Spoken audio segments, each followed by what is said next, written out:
Hello, my name is Ian Peterman. I'm CEO and founder of the Peterman Design Firm. And on today's episode, we're going to talk about how to sell your idea to a company without them stealing it. And that's, whether you're going to sell it, license it, or even work with the company to co-develop a product. What the first thing, and I know we talked about it in other videos, is get an NDA. Always have an NDA. Now, the caveat to that is that when you're pitching to companies, quite often they will not, depending on who you're talking to, they may not actually sign an NDA because they expect that if you are pitching to them, your product is patented or it's in the market already and you already have market ownership. So think about how you're pitching, think about who you're pitching to, and if an NDA is not possible, the next level that you can do is, and even if it is, get an NDA. I always recommend to my clients, if you're in the physical product development world and it's something that you don't need to keep everything proprietary. So if you're wanting to develop it further and wanting to work on it more, and really you can't share to anyone.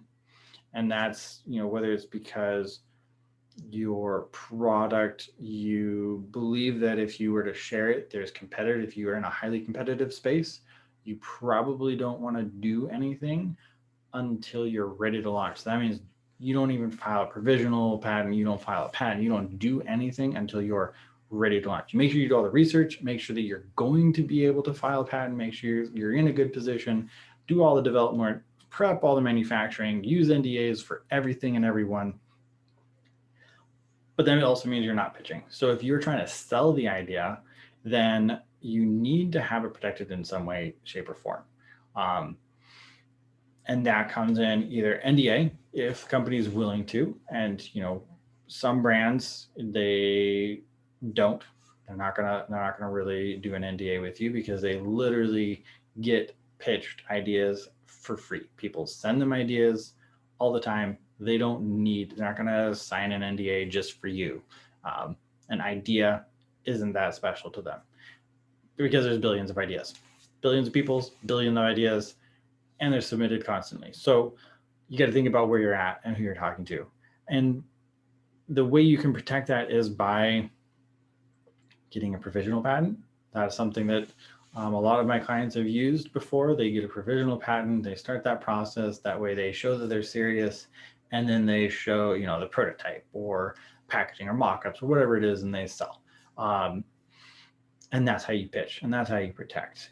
Those are really the two ways. This is going to be a really short video because it's really the only two ways that you can protect your idea that way.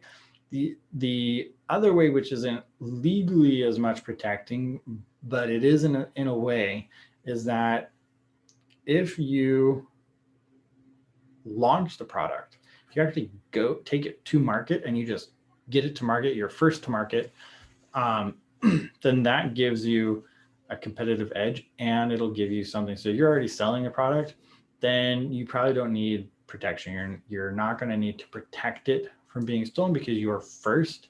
And so you'll be able to show whether somebody rips off your design or not. In that case, you can look at like design patents or other kinds of things.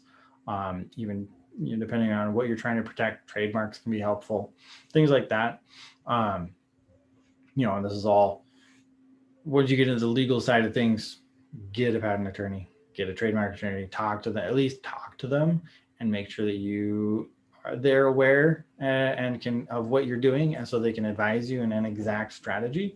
But if you're already producing the product, that's a great place to be in because it's going to cost more at that point for the company to try to steal your idea than it is for them to just buy or license it from you.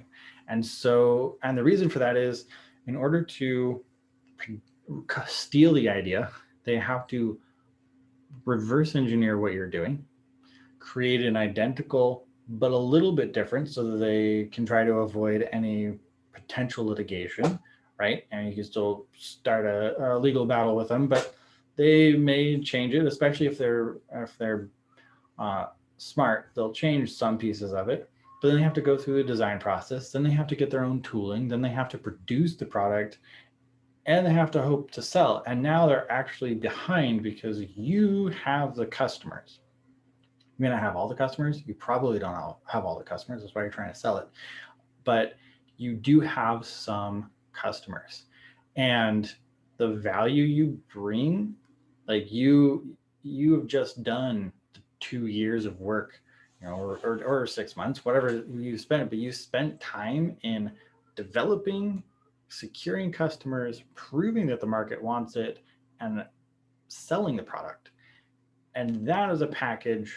When you get to that point, that is the perfect place to go try to sell your product, because you're not just selling a product, you're selling a brand, and you're selling a customer list. Not that you're selling their contact information, don't sell that. Don't be one of those people. But when another brand buys your product, if you aren't producing it still, then you aren't a competitor, which means all of your customers are going to have to go to this company that's buying your product to buy it. And so what you've done is just collapsed their R&D time, which at a company they would estimate it, 12 to 24 months is a pretty normal R&D period in order to get a product development and get it to market. And then you're adding on however long you've been selling it for, which, putting all that together into a nice little package for them, you don't need to protect it. I mean, you can try to, but if you're already selling it, you're already out there, which means anybody can steal it. So you need less protection, because your protection is the fact that you have a customer base, you have a product that's in production, you have tooling, you have hard assets that are actually valuable. And to a potential buyer or licensor, when they're going to save all the money, that's the reason that they offer to buy products. And there's a reason that they offer to license products often. And it's the highest chance that they're going to do that is because you've done all the work for them. You've done the hard work. You've proved that it's a worthwhile product, and they're going to buy it.